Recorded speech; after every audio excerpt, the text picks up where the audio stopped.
Hey, what's up guys? The buffs just hit and a lot of people are wondering what decks are kind of doing the best, and I'm going to talk about some standout decks here. We got about 5.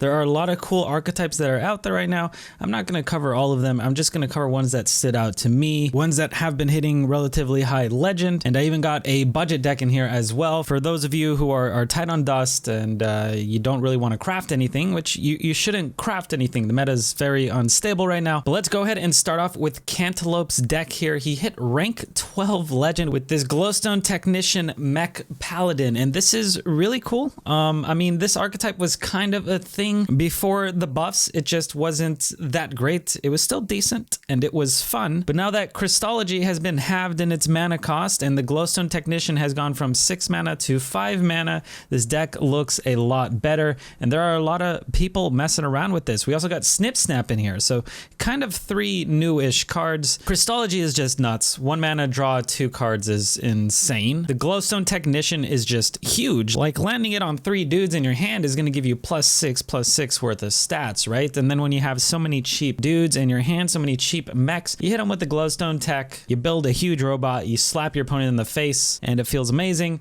They deal with it, you just bring it back with Kingor's Endless Army. And then of course we also got Snip Snap in here to build either bigger mechs or just go big on one Snip Snap on turn 9 or something like that. And there is a bit of anti-synergy here with the Kingors in the Snip Snap, although, you know, you play accordingly. If you're playing against a warrior or something and you really need to grind out that value, you want to get a valuable Kingors that pulls your eggs, then maybe you just don't Snip Snap there, you know? But if you're playing against an aggro deck, you don't really need that huge Kingors, then go ahead and throw out some Snip Snaps. All in all though, I think this deck is gonna, you know, it's gonna see a lot more action. This is probably not the final version. It's definitely not the final version, but Lope did great with this. Also, Cantelope, great guy, great streamer. Be sure to check out his stream. So we got Duelist, who hit top 10 legend with this Pogo Hopper Rogue, which is pretty cool. Pogo Hopper did get buffed. It is now 1 mana, which is actually a pretty big deal. And although this deck is probably going to lose against most aggro things due to it being a little bit slow,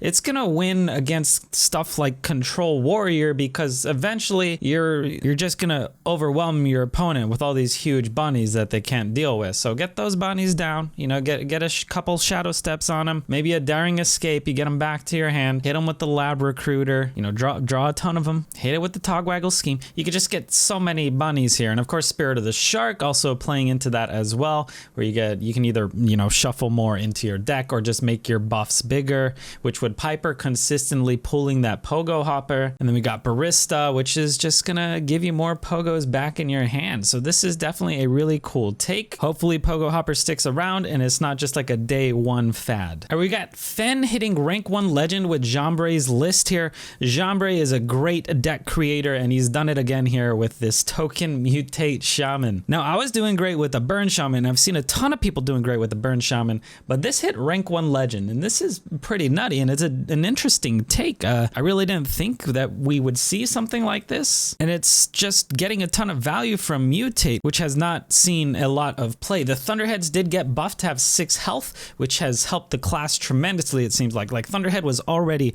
annoying to deal with, and now that it has that extra health, it's even more annoying, right? And then you got the Mutates here, so you can go Former Champ and then mutate that for a random 6 drop. You can go Giggling Inventor and then mutate that for, you know, some random 8 drop. And then on top of all of that, when you Shutterwalk, it's gonna give you more of those 5/5s that the Former Champ spawns. And it's gonna give you more Annoyotrons because it's gonna re-trigger the Giggling Inventor Battlecry. Then if you ever manage to stick a board, you know, you can hit it with Stormbringer, which is now 6 mana. So this is really cool because it's using not only, you know, the updated Thunderheads, but it's using the cheaper Stormbringer, which actually feels pretty good because you could do stuff like Voltaic Burst and then, you know, play the Stormbringer. We also have Underbelly Angler in here with Sludge Slurper. I was playing this on stream and a lot of people didn't like that we were running Angler with, you know, no real Murloc synergies aside from the Slurper, but really just on a later turn, you can really pop off by just going Angler, Slurper, and then just playing whatever Murlocs end up in your hand. It's just a great way to flood the board. So definitely try this out. This one's really sick. I hope it sticks around, but if not, I do think Burn Shaman's gonna be a thing. It's pretty sick. We got SoLegit hitting rank 3 legend with his Freeze Mage. SoLegit is so so good at this deck. Definitely check out his stream. He's been playing Freeze Mage for the longest time, but it seems like right now maybe it's Freeze Mage's time to shine, you know? Luna's Pocket Galaxy getting knocked down 2 mana is huge. It was already seeing play in some versions of the list because if you manage to get a cheap Antonidas or like a cheap Alex or Caligos, it could be pretty nutty. But now that it's so much cheaper, it's even better. You can run a Malygos here. I was running a version dropping a giant from Malygos. I don't really recommend that, although it's fun to throw huge fireballs and frostbolts at your opponent's face. Just seems like the Mountain Giant's a bit more consistent because if you end up drawing Malygos before Geppetto or before the Pocket Galaxy, you're usually not going to get that much value off of it. So I definitely recommend this build. And Freeze Mage does seem a bit hard to pick up. It's got an interesting play style. You freeze them. You freeze them. You slow them down. You can clear the board with Frost Nova Doomsayer. You just keep them under control. Hit them with an Alexstrasza and you just start burning them to death with your fireballs, with your frostbolts. Maybe you have 10 mana and you go Antonidas and play 3 Ray of Frost in order to get 3 more fireballs in your hand. And yeah, I mean, this list looks great. Plus we got Astromancer in there with your hand size usually being pretty big. Astromancer is going to find some great value. On that same note, Mountain Giants can end up being pretty cheap. And then we do have the Conjurer's Calling, so you can generate a ton of big dudes through those Mountain Giants or maybe just through the Astromancer. And I don't know, man, this is definitely a fun list. I recommend trying it out. It's one of my favorites for sure. All right, so I think everyone kind of expected Mech Hunter to still be good, and it is. It's definitely good, but I decided to highlight this version of Hunter instead. And this is a Midrange Hunter hit top 10 legend by Zeeland, and it's a budget deck. It's a budget deck, guys. 1,940 dust. So for those of you who are broke or tight on dust, you know, maybe you don't want to craft any of these things. Like you don't want to craft Freeze Mage. Maybe that's just a fad. Maybe not Pogo, Hopper, Rogue. That might be a fad as well.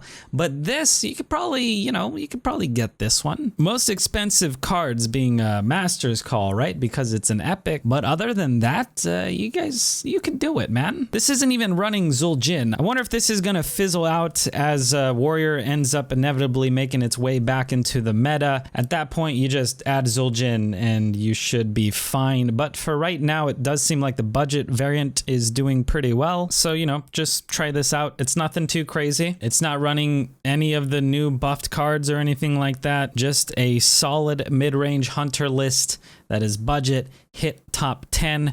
Definitely recommend this if you're a newer player or if you just don't want to buy anything until the meta stabilizes. All right, so that's actually it. Just 5 cool decks. The meta is changing a lot. I'm already seeing a lot of Control Warriors kind of making their way back into the meta, which is definitely going to shake this up quite a bit. Maybe once they come back, Pogo Rogues will come in and shove them out again. And then when Pogo Rogues shove those out, aggro decks will come in to counter the Pogo Rogues. And then the cycle is just gonna, you know, keep happening. So, you know, stay vigilant. Have a good time. This is like the best time to enjoy Hearthstone, you know, right after an expansion or right after some buffs or some nerfs. It's so much fun when the meta is so volatile, at least to a player like me. But I hope you guys enjoyed this video. Don't forget to follow my Twitch if you aren't following my Twitch yet. If you do enjoy the content, hit it with a thumbs up. Be sure to subscribe to the channel. Good luck on ladder and stay hydrated.